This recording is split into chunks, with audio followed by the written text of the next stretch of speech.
Thanks to our Patreon members for helping to make this episode possible, and we're now available on all the major podcasting platforms. You can find more information at the links below. Good evening, ladies and gentlemen, and welcome to a new series. This one I call Primates in Space. So it's very exciting, this one. And a couple of years ago, I did a series where I talked about identity, and I used our primate ancestors as the foundation for how we construct individual identity. And I've been pondering a lot, and I thought, this would be an interesting thing to do the other way around, which is how do we create communal civilization? How is our modern world built on that same foundation? So instead of working sort of to the personal, this is looking at the grand structure of how the many different ways our worlds are structured and how that impacts us, because we are, it's always important to remember we're fundamentally primates, not just primates, of course, but we're like 90% primate with that 10% plus, and the 10% plus really matters. But even when you get that 10% plus, you're still building on a foundation of our millions of years of primate evolution. And of course, that itself is built on an earlier evolutionary structure, so you can keep going down, but we'll just stick mostly here with the primates. And so when we look at our world and we see the complexities and the confusions and the difficulties and the great things, it's easy to forget. And in fact, in most conversation, we take all of these founding structuring elements for granted. And I keep mentioning this, that one of the things I think philosophy is great for, and approaching it this direction, is it to expose the 2 or 3 or 4 layers deep that create the superstructure in which we live.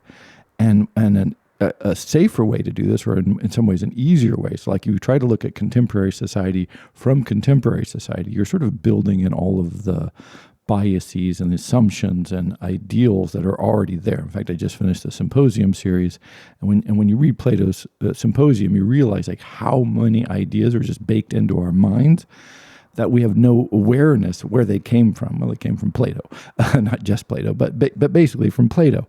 And so you go, and so this is another way of doing this. Why do we act the way we do? And we act the way we do in large groups and small groups because we're functionally still primates. Primates plus, and we'll talk about the importance of the plus over and over again. But this is where we start from.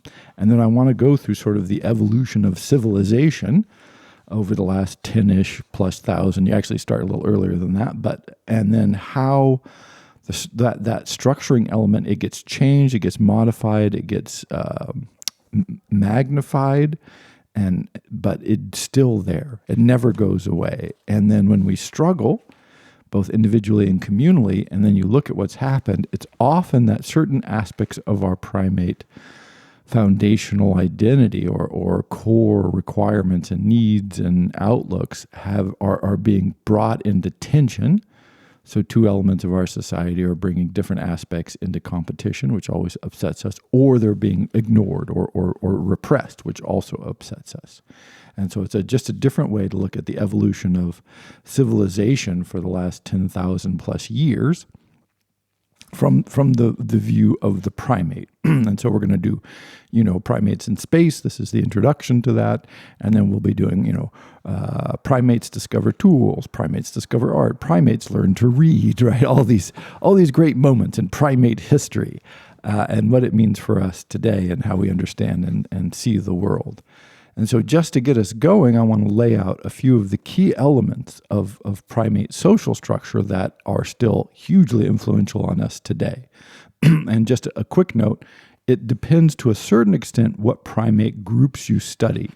But our 2 closest relatives are sort of chimpanzees and bonobos, who are somewhat different, but they share many elements in common. And in fact, if you look at our society today, having just spent a couple of months researching this and reading the material and going through it, you realize like what we are is we're this strange, I almost just did this as just like, hey, the bonobos and the chimps got together and launched a civilization. What does that look like? It looks like us, by the way. So we are this strange mix, as I was saying, a strange mix of sort of bonobo and chimp world view and outlook and sort of social structure. But still, the basics aren't even that different between those 2 groups. So important elements.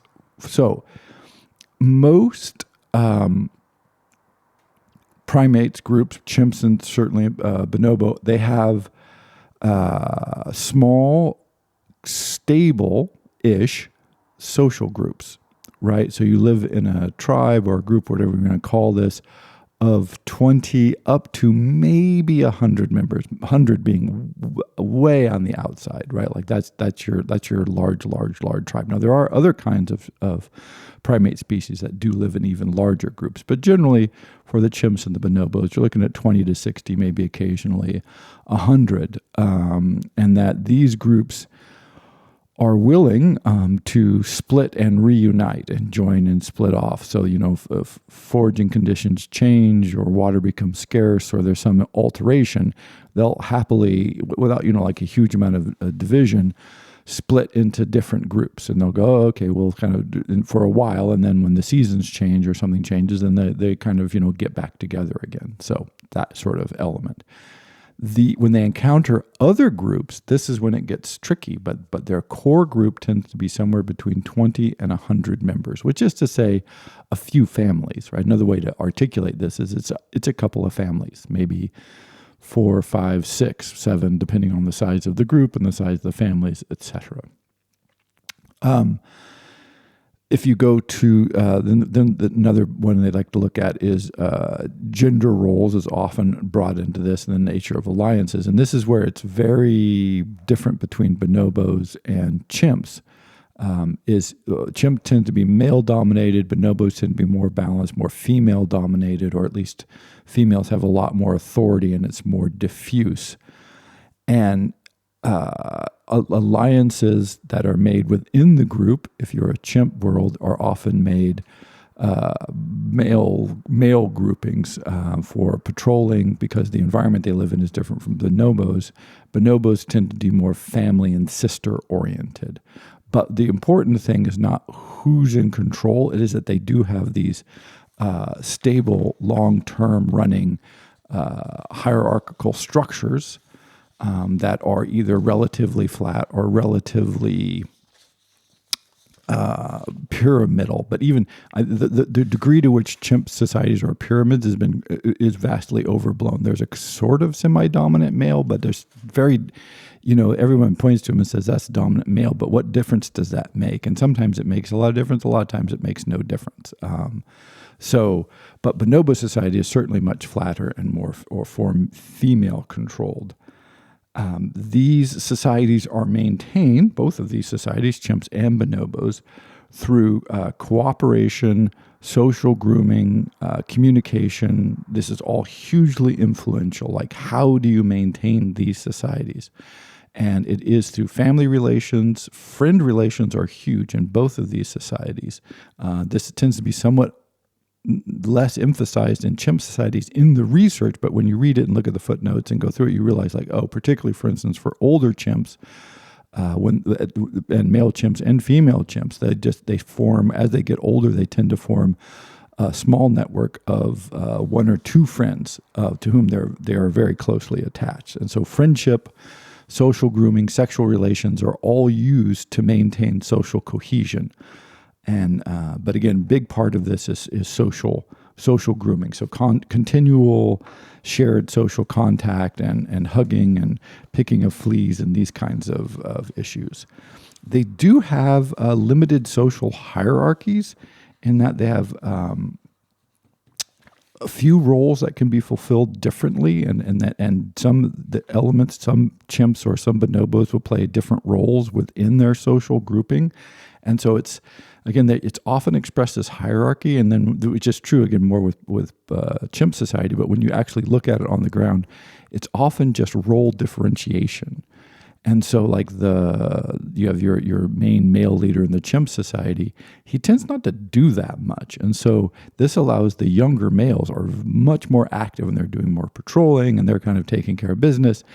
But there's often young males who just don't participate in any of this at all and just hang out, and they do maybe more food gathering, but they tend to they look like they just ignore ignore the other males. It's hilarious. And then who you share food with, how that food is shared. This is all worked out through this hierarchical structure. And what it means is, regardless if it's the bonobo society or the chimp society, what they really dislike is when it's upset, right? It's like, how do we maintain social cohesion internally and avoid chaos? Is they find that if a stable hierarchy, and this is going to be hugely important, as you can imagine, understanding who's where and why and how you relate to everyone is hugely important for a sense of well-being and for social cohesion that gives them, a sense of belonging and wellness. And it's and part of the internal conflict which all groups face, bonobos, chimps, or whatever, is how they deal with the inevitable tensions that arise. And so when you look at their societies, what you see is this continual work, particularly through social grooming and, again, the friendship alliances and all this, to mitigate any conflict and to maximize the sense of cohesion immediately following or preventing any sort of conflict. And so it's this both avoidance and mitigation that takes place continuously so that everybody feels good and they know where they stand and they know where everybody else stands, and they can get up tomorrow knowing that that's probably the way it's going to be. One of the things that both societies do is they do a fair amount of work to create safe spaces where, like, if an injured chimp or an older chimp or a younger chimp or bonobo, either, it doesn't matter in both societies, they actually, the coherence of the society gives them support. And so this seems to be both builds coherence, because it's like, oh, we're cooperating to help the young chimp. And it turns out that chimpanzees and bonobos, but particularly chimpanzees, when they get older, seem to spend a lot of time with the young ones. So there's also this age integration aspect of it, where you're like, okay, maybe you're past the breeding age, or you don't feel like you're going to have access to breeding females, but that's okay, or however this works. But as you get older, you tend to emphasize, particularly again in chimp society, spending more time with very young chimps and helping them, protecting them, feeding them, just playing around with them, just being with them. And this can be aunt and uncle, this can be sisters, but often it just seems to be like a friendship alliance. So like your really good friend has a young relative chimp infant or bonobo infant, you're very much likely to spend extra time with them.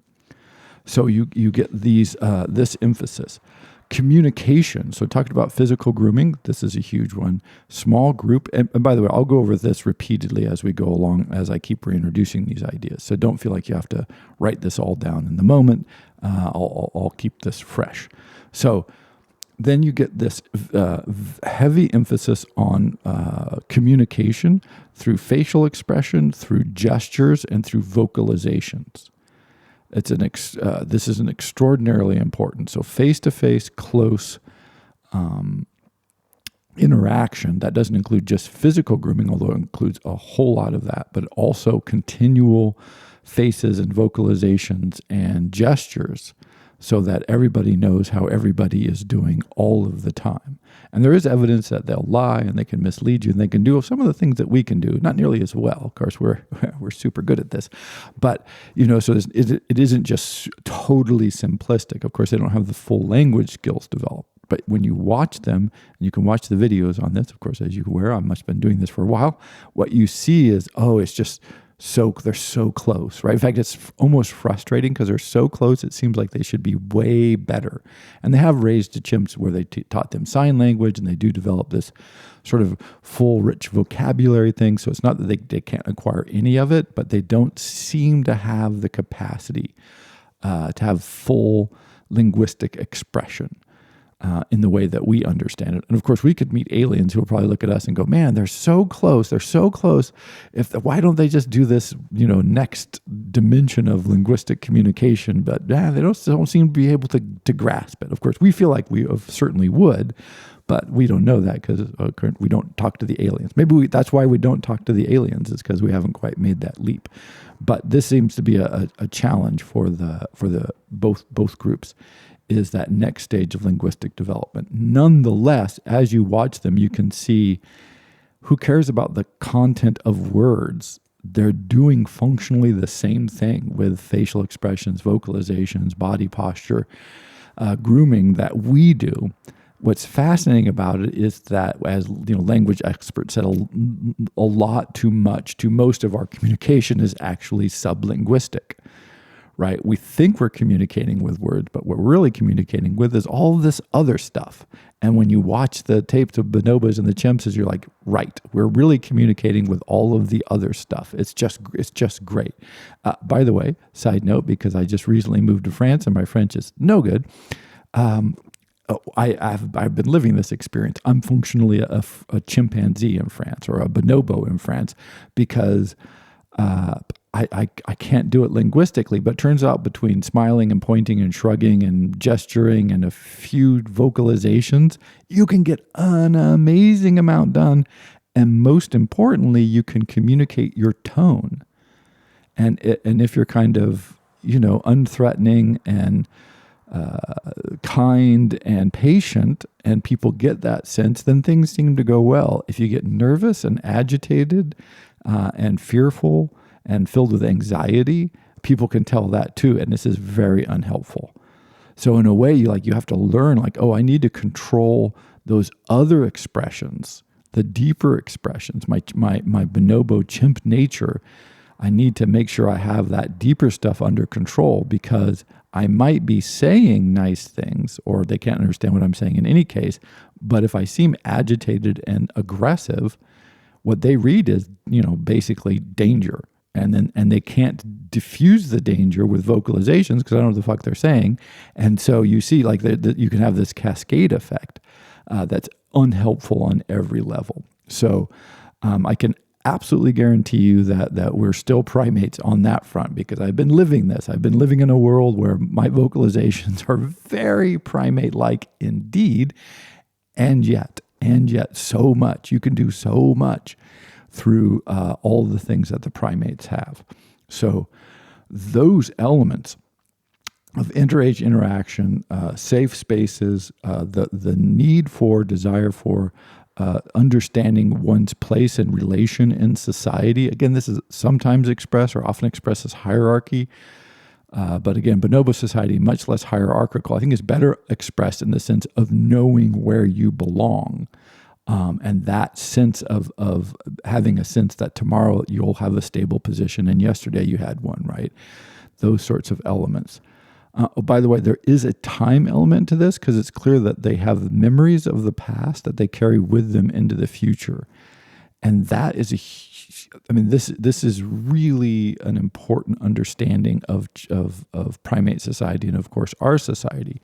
Because there's a thing you can watch, there's some sort of ground-dwelling wasp, and it puts a little piece of grass over its burrow, and if the grass is disturbed, it will do a little circuit around its hole to see if there's any danger before it gets in. And so what the scientists do, because scientists are this way, is when the wasp comes back, they pull the grass away, it sees the grass is gone, it circles around, and then they put the grass back. And so now it's disturbed again, and so it circles again, and then they take the grass away. And it turns out that wasp will just keep circling. So it's just a reset. It doesn't go, oh, well, it was here, now it's gone, now it's here, now it's gone, now it's here, now it's gone. Wait a second, something else is going on. It just runs this pattern because it apparently has very limited past and very little bit ability to project into the future. And part of having a stable social system that makes you feel comfortable and well is clearly the ability to remember who your sister is and what they've done for you in the past and how this is likely to help you or threaten you or be pleasant in the present to the future. And they're doing these calculations continuously. How consciously, that it's hard to tell from the outside phenomenologically, but it is clear that they have that capacity to carry the past into the present and into the future. And so these seeming simple, basic elements of stable group, small group membership, clear vocal and physical communication, continuous social grooming, a sense of social order and place in that social order, intergenerational communication, friendship alliances, and a sort of a limited degree of specialization, although specialization I think is too strong, of very variable roles that can be filled. I mean, of course, everybody does some of everything, but it does give you that capacity for variability within the elements of the group. And this requires, of course, to recognize different people, different primates, different members of your group, remember who they are, and carry the past with you into the present, and then be able to project that into the future to some degree. And so all those elements that just seem, okay, sure, why are those a big deal? Why do they matter? As we'll see, every time you get some sort of development, I mean, we can call it development, every time you get a change, and we've had millions of years of evolutionary divergence, and we've had lots of course, massive cultural divergence, and we'll talk about what that might mean and how that expresses itself. It has to be built on some of these elements. And so, for instance, if we had no vocalizations at all, it's very unlikely that you would go to vocalizing immediately. But because you have vocalization already built into your primate structure, the radical expansion of that into language as we understand it today, writing, reading, speaking, many different languages, sign language, all kinds of things.